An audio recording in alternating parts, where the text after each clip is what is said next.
Hello, salut à tous, c'est Gilles. Alors aujourd'hui, comme promis, je vous retrouve dans de nouvelles vidéos mécaniques, en tout cas tuto mécanique pour cette fin de saison 2020. Alors, bien sûr, le retour du coronavirus fait que, bien sûr, nos activités sont de nouveau un petit peu impactées. Mais bon, voilà, je suis de retour pour partager avec vous des vidéos méca. Alors, la première vidéo méca que je vous propose en cette fin de saison, ça va être la vidéo sur l'hivernage. Excusez-moi si je bégaye, mais je réfléchis en même temps que je fais ma vidéo.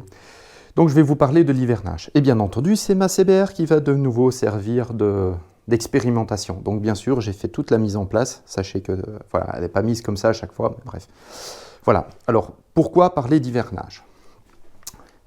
Qu'est-ce que l'hivernage ? Entre guillemets, c'est l'hibernation de votre machine, donc ça veut dire le stockage de votre machine pendant une longue période d'arrêt. Alors pourquoi parler d'un hivernage ? Certains roulent toute la saison, respect à eux. Maintenant, pour les autres qui souhaitent, entre guillemets, juste profiter de la moto en bonne saison, c'est leur droit. Donc ils ont le droit aussi de faire en sorte que leur moto reparte de plus belle au moment où la bonne saison va revenir. Alors, il y a quelques petits trucs et astuces à savoir pour que votre moto passe un bon hiver et surtout soit prête à repartir. La première des choses, c'est de faire l'entretien. Faites le gros entretien de votre machine juste avant de la rentrer, de la stocker. Comme ça, votre machine sera prête à sortir dès le retour du bon temps. Les autres petites astuces, ça va être de savoir comment la stocker. Alors, comment la stocker ? Sachez tout d'abord. Alors, je suis quelqu'un de très technique, j'aime bien vous donner des détails techniques sur pourquoi, du comment. Alors, la première chose à savoir, c'est qu'une moto qui est stockée dans un garage posé à même le sol, sachez que les pneus, avec le changement de température, vont perdre de leur pression. Un pneu n'est pas 100% étanche, les molécules d'air elles-mêmes se resserrent entre elles entre guillemets avec le froid, donc bref, vos pneus vont perdre de la pression. Plus vous allez la laisser longtemps posée sur la béquille latérale posée sur ces pneus, plus vous risquez d'avoir un plat dans vos pneus à la sortie de l'hiver. Donc la technique est la suivante, soit vous la placez comme moi je l'ai fait sur des béquilles d'atelier, vous la laissez surélevée, ce qui évitera qu'elle soit en appui sur les pneus, soit vous augmentez la pression des pneus. Alors de combien augmente-t-on la pression des pneus ? D'environ 3 à 400 grammes, ce qui veut dire que dans le cas de la CBR ici, à l'arrière j'ai 2,9 kg d'origine, donc la pression constructeur, 2,5 kg à l'avant, 2,6 kg, je vais rajouter 400 grammes, donc ça va me faire 3,3 kg, et à l'avant 2,9 kg. Voilà, donc ça c'est dans les grandes lignes ce que je vais devoir faire si je la laisse poser sur la béquille latérale. Ensuite, l'autre chose très importante, le chargeur automatique qui entretient la charge de votre batterie. Donc c'est de nouveau ce fameux chargeur que vous laissez brancher pendant toute la période où votre moto se trouve à l'arrêt. Celui-ci est automatique, là il est en mode pause. Voilà, donc voilà, il maintient en fait, il vient de faire son test et il maintient en fait une sorte de tension sur la batterie, mais n'utilise pas de courant. Donc ça veut dire que vraiment il est au minimum, il fait des périodes où il est actif, il y a des périodes où il n'est pas actif, mais il n'utilise quasiment rien comme courant. Donc là, ma batterie elle est bonne et elle est en cours d'entretien.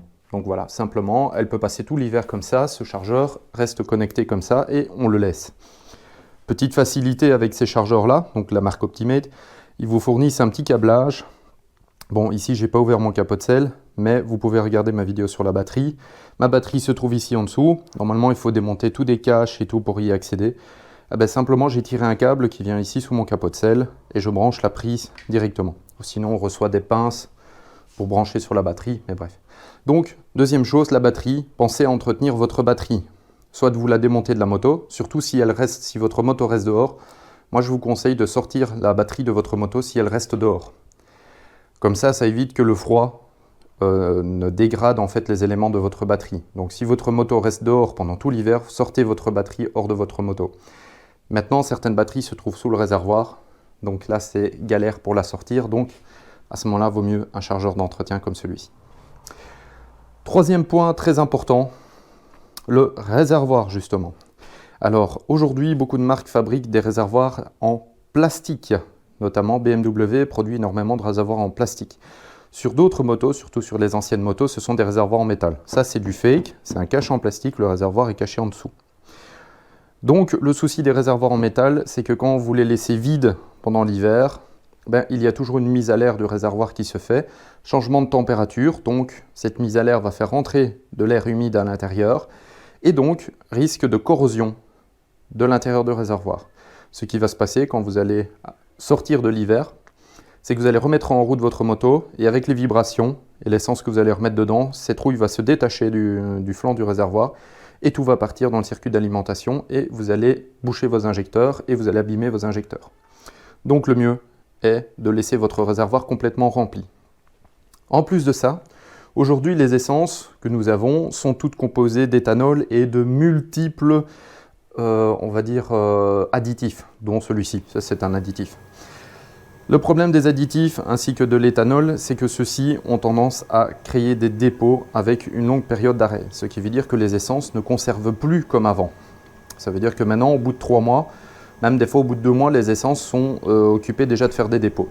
Donc il existe ce type de produit. Moi j'utilise la marque Bardal, c'est des produits que j'aime bien, qui sont fiables, qui fonctionnent. Et donc ici il s'agit d'un stabilisateur d'essence. Et comme vous voyez, ça va augmenter la durée de vie de l'essence de 24 mois.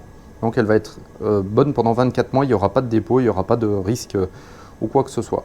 Bon, ça facilite le démarrage, ça lubrifie et protège, ça nettoie le carburateur, parce que à la base c'est un produit aussi pour utiliser dans les anciennes motos. Donc voilà. Ce type de produit, comme vous voyez avec un bidon, vous faites 250 litres. Donc vous voyez que là il y a une jauge graduée qui vous permet de savoir ce que vous devez mettre dedans. Donc il y a de quoi faire quelques hivers, excusez-moi. Donc ça c'est l'autre petite astuce, c'est vous remplissez votre réservoir jusqu'à ras-bord, vous mettez le produit dedans, vous laissez tourner un petit peu la moto pour que le produit soit aspiré par les injecteurs, comme ça tout le circuit d'alimentation est protégé. Et comme ça, votre circuit d'alimentation, votre réservoir sont complètement protégés de la corrosion et du risque de dépôt qu'il pourrait y avoir avec l'essence. Ensuite, on continue de tourner autour de la moto et là j'en arrive à ceci. Alors là, vous allez me dire, Gilles, tu te fous de nous, pourquoi tu as mis du tape sur ta CBR? Eh oui, je n'en ai pas mis que là, j'en ai mis là aussi. Et pourquoi est-ce que j'ai fait ça? C'est très simple, de nouveau, même chose, votre moto, pendant une longue période d'arrêt, elle est entreposée, elle ne chauffe pas, elle ne tourne pas, donc toute votre ligne d'échappement va être exposée à l'humidité. Surtout si vous avez une ligne en échappement libre, tout l'air va rentrer dedans avec l'humidité et tout va aller stagner dans votre ligne d'échappement. Même dans les lignes d'échappement, je vais dire récentes, même avec une valve à l'échappement, vous risquez d'avoir de la corrosion au niveau de la valve d'échappement. Donc, le principal est de boucher votre échappement. Vous pouvez utiliser du papier journal. Je sais que Oxford, la marque Oxford, fabrique des bouchons à mettre dans l'échappement.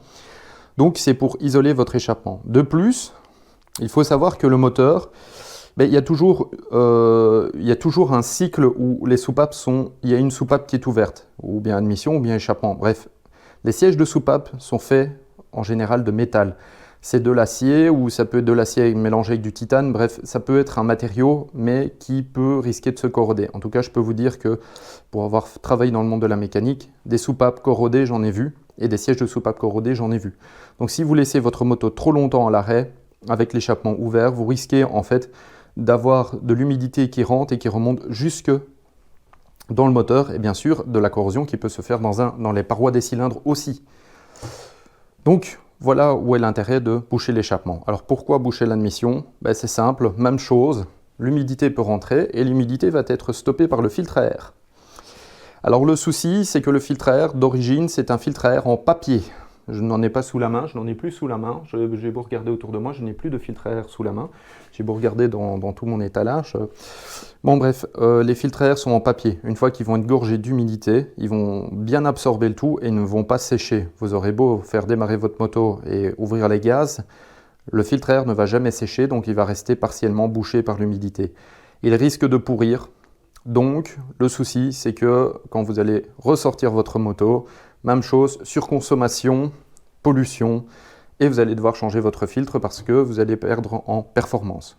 Donc, on isole l'entrée d'admission pour empêcher l'humidité d'aller jusqu'au filtre à air.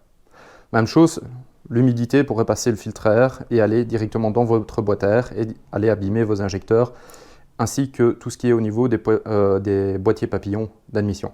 Sachez, et là je retourne la caméra, sachez que sur les voitures de course, on fait exactement la même chose durant l'hiver. On referme, on bouche les échappements, on bouche les admissions. Quand une voiture ou une moto reste à l'arrêt longtemps, on verrouille tout, on bouche le moteur, on ferme le moteur. Comme ça, on est sûr et certain. Même chose quand on le transporte dans un camion. Quand vous voyez les camions MotoGP ou quoi, tous les moteurs ont des bouchons sur tout ce qui est échappement, admission, pour éviter vraiment que l'humidité ne rentre dedans, que la poussière ou quoi que ce soit ne rentre dedans. Donc voilà, ceux qui sont des fans de course, ou en tout cas veulent considérer leur belle comme une moto de course, et voilà la petite astuce, pensez à bien l'entretenir. Tout ça, vous faites x2, ou en tout cas vous faites encore en mieux si elle reste dehors. Dernière chose, une bâche. Une bâche, une couverture, bref. Choisissez une bâche qui ne va pas jusqu'au ras du sol. Pourquoi? Pour laisser de l'air passer dans la bâche. Comme ça, en fait, ça va lui permettre de s'aérer, ça va éviter à l'humidité de rester. Parce que si de l'humidité reste, bien sûr, ça va attaquer le vernis. Donc, pensez à une chose, c'est que quand il fait sec, ou de temps en temps, pensez à retirer votre bâche de votre moto et de la faire sécher. Si votre moto reste dehors, vous retirez votre bâche quand il fait sec, vous rentrez votre bâche à l'intérieur ou votre couverture et vous la mettez à sécher. Ensuite, vous la remettez dessus, vous séchez votre moto, vous l'essuyez et vous la remettez dessus. Comme ça, votre moto restera propre. Dernière petite astuce que j'ai à partager avec vous pour éviter tout oubli. Alors, quand je dis tout oubli, c'est tous les oublis qu'il pourrait y avoir. C'est utiliser du tape de peintre ou du tape de carrossier si vous préférez. C'est ce tape blanc. Alors, vous voyez ici, j'ai fait exprès. Bon, bien sûr, c'est pour la vidéo. J'ai mis pression, disons, c'est presse-pneu. Ça veut dire que quand je vais remonter sur ma moto la prochaine fois, je vais devoir contrôler la pression de mes pneus. Donc, en fait, faites-vous des post-it avec ce type de tape, hein, ou bien utilisez des marqueurs effaçables. Ça, c'est un marqueur pour tableau blanc. Hein. Voilà, vous pouvez très bien, entre guillemets, écrire directement sur votre réservoir. Vous voyez que je n'hésite pas. Pourquoi? Parce que c'est un marqueur effaçable. Donc, il suffira simplement de l'effacer. Et comme en plus, j'ai bien nettoyé mon réservoir avec un bon produit, forcément, le vernis est, est protégé. Donc, je peux me permettre d'écrire sur ma moto. Et je fais la même chose sur la moto des autres. Quand je dois travailler dessus et que je dois me rappeler de quelque chose, c'est simple, je frotte le réservoir et puis je marque avec un marqueur effaçable, marqueur tableau blanc. Voilà. Donc voilà les amis, j'espère que cette petite vidéo vous aura plu. Donc n'hésitez pas à lâcher un pouce bleu si vous avez aimé. N'hésitez pas à laisser en commentaire si vous avez d'autres trucs et astuces qui peuvent servir pendant l'hiver. Je suis toujours à l'écoute. N'hésitez pas aussi, si vous avez quelque chose à dire suite à cette vidéo, des petits détails ou autres. En tout cas, voilà. Je vous invite à vous abonner à cette chaîne YouTube et surtout à vous abonner à la chaîne, à la page Facebook Oli le Belge Team. Je dois rajouter Team. Donc c'est Oli le Belge Team. Donc ajoutez le petit pouce bleu j'aime sur la page Facebook Oli le Belge Team. Comme ça, vous pourrez voir toute l'actualité pendant l'hiver et toutes les petites vidéos que nous partagerons en semaine. En tout cas, les vidéos, les articles que nous partageons tout au cours de la semaine en dehors des vidéos YouTube. Sur ce, les amis, je vous dis à très bientôt pour de nouvelles vidéos. Prenez soin de vous et je vous dis à très bientôt. Salut!